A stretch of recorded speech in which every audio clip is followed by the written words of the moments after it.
Bonjour, alors on va commencer cette deuxième séquence sur la récursivité multiple avec quelques rappels sur les arbres.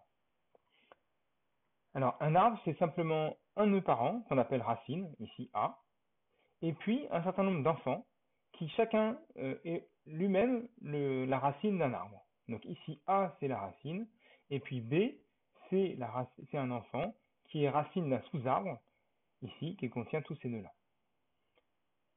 C'est le sous-arbre ancré en B. Et puis, on a des nœuds particuliers, c'est les nœuds qui n'ont pas d'enfants, ici M, N, H, I, etc. Ce sont les nœuds qu'on appelle des feuilles. Les dimensions de l'arbre, vous les avez déjà vues en maths.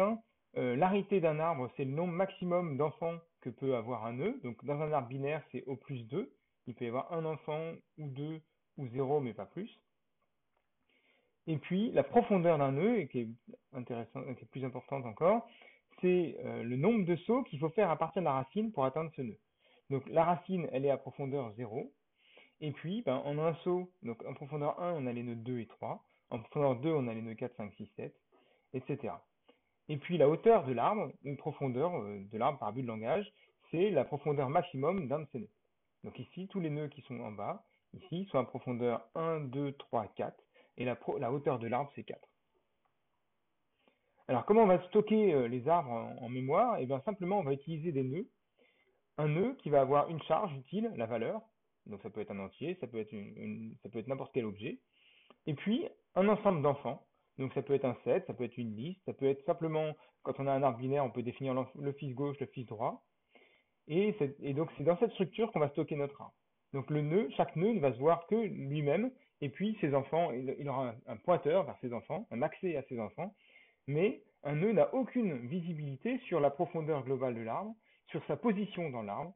Tout ça, c'est des choses qui sont à traiter depuis l'extérieur. Et puis la feuille dont on parlait tout à l'heure, c'est simplement un nœud dont l'ensemble d'enfants est vide. Alors on peut aussi utiliser des pointeurs nuls pour montrer qu'il n'y a pas d'enfants.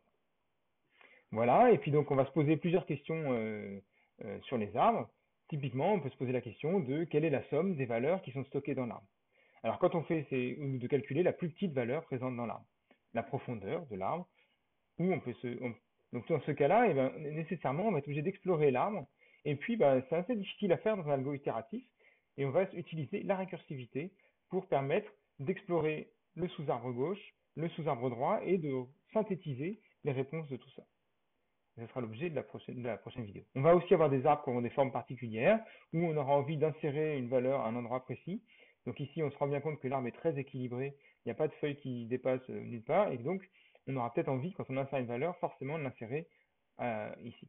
Et donc on aura aussi, plus tard, des algos, des questions qui vont se poser sur des insertions qui vont modifier la forme de l'arbre.